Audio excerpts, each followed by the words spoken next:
Genetics of traumatic brain injury recovery. Traumatic brain injuries are caused by an external mechanical force that can result in a mild, moderate, or severe injury. Mild TBIs are the most common, known as a concussion.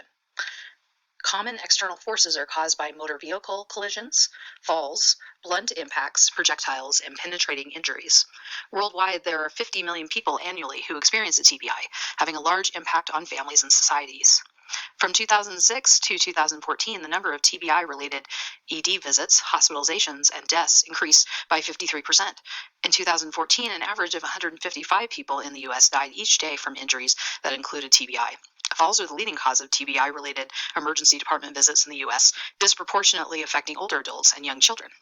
The second most common cause of TBI is being struck by or against something. Intentional self-harm was the leading cause of TBI-related deaths in the U.S. in 2014. The typical lifespan of individuals with a TBI is shortened by 9 years. Those with a TBI are 50 times more likely to die from seizures, 11 times more likely to die from an accidental drug overdose, 9 times more likely to die from an infection, and 6 times more likely to die from pneumonia. For those who survive a TBI after intense rehabilitation, will still face injurious effects that can last the rest of their lives. According to the CDC, the 5-year outcomes of those with a TBI are as followed. 22 died, 30 became worse, 22% stayed the same, and 26% improved. Impairments to cognition, thinking, and memory, movement causing physical disability and difficulties with activities of daily life, changes to sensations such as vision and hearing, and behavioral impairments that may impact emotional functioning, personality changes, depression, increased drug and alcohol use. The genetic components related to how an individual recovers from a TBI is still in the early stages of research and largely unknown in humans. Animal studies have demonstrated the impacts of genetics on recovery following injury to the brain. Carriers of the apolipoprotein E4 have been shown to negatively impact recovery of TBI, with more pronounced adverse outcomes in children than adults. The genes involved in TBI can be categorized into 2 groups: those that influence the extent of the injury, pro and anti-inflammatory cytokines, and those that affect repair and plasticity, neurotropic genes.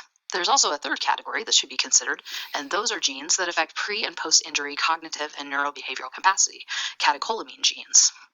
Apolipoprotein E, APOE, is the most commonly studied gene linked to outcome after neurotrauma.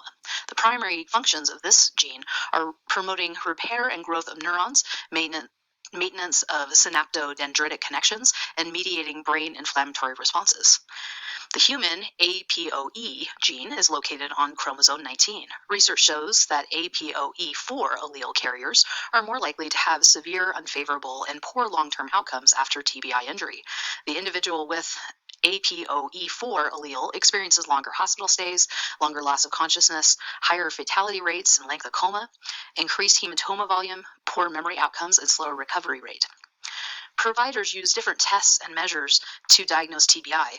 Glasgow Coma Scale, GCS, is used to measure a patient's ability to speak, to open their eyes, and to move. Based on GCS score, level of memory loss and consciousness, providers rank TBI in mild, moderate, or severe categories. Image tests that providers will use if they suspect a TBI are a CT scan and MRI. The treatments of TBI depend on severity and location of the brain injury. For mild TBI, the main treatment is rest. For moderate to severe TBI, providers will manage blood pressure, check intracranial pressure, and make sure that there's enough blood and oxygen getting to the brain. Treatments may include surgery to reduce additional damage to the brain, including removing hematomas, getting rid of damaged or dead brain tissue, repairing skull fractures, and relieving pressure in the skull.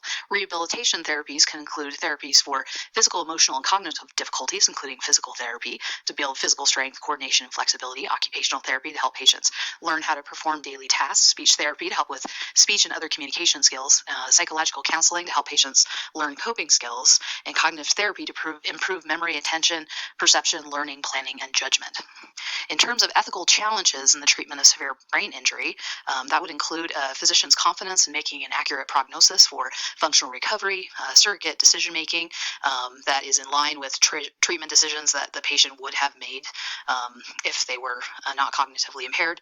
Physicians should share their level of certainty of diagnosis and prognosis with the surrogate decision maker and ensure shared decision making.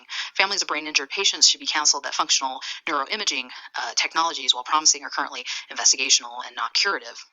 In terms of policy challenges, individuals with traumatic brain injury can have a long road to recovery. The 21st Century Cures Act of 2016 improved medical research and provided fast-tracked FDA approvals of novel treatments. Section 2040 of the Act specifically improves medical rehabilitation research, which is critical for progress in the treatment of traumatic brain injuries. Here are our references. Thank you for listening to our presentation.